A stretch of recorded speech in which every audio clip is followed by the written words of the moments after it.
Good morning. So, I'm gonna use this. Tatry natin ngayon kung maganda siya. Pagka naikabit ko na, papakita ko sa inyo ulit. So, nabili ko lang ito dito sa may TikTok. So, glue-free na siya. Hindi mo na kailangan magpakahirap para maglagay-lagay pa dyan. So, ilalagay mo lang siya.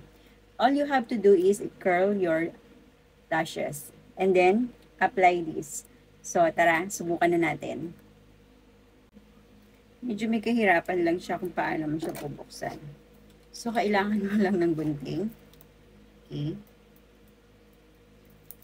So, kung naitatanong nyo nga pala, ang suot kong bra is yung nabili ko dito sa TikTok, Ecora. Ang ganda niya, di ba? Sobrang, ang ganda talaga. Buhay na buhay ang inyong gitna. So, ito na tayo. Okay. Sa mga gustong malaman, meron ako dyang ipinost about this sa sinuot ko na bra. Tingnan nyo na lang and then check out na rin kayo.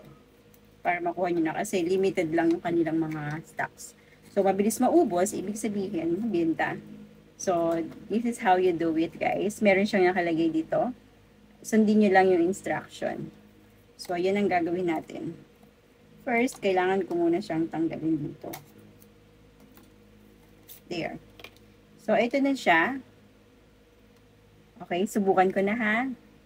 So, guys, tingnan nyo kung ano yung pagkakaiba ng meron at saka ng wala. Sobrang dali lang niyang gamitin. Di ba? Buhay na agad yung aking pilik mata, guys. So, sobrang dali lang i-curl mo lang, tapos ilagay mo lang siya. And then, ang kagainaman pa niya, pakita ko sa inyo. Alam niyo kung bakit?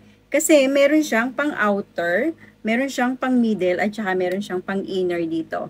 So, hindi ka na mahihirapan kung saan mo siya ipupwesto talaga. So, galing, di ba? So, sa mga gustong mag-check out, alam nyo na, ilalagay ko na lang yung link dito, tapos, check out na.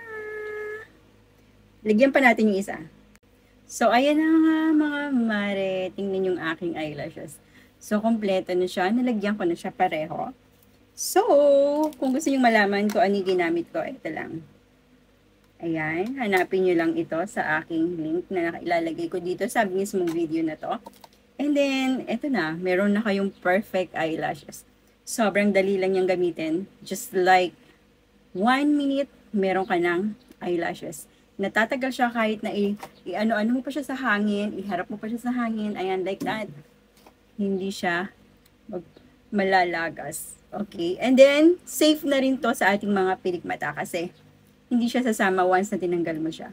And reusable pa siya. Diba? Hanggat pwede mo siyang gamitin, magagamit mo siya. Hanggat mayroon siyang glue na nakakabit.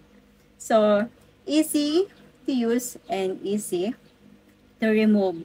So, ano pang inaantay nyo? Check out na!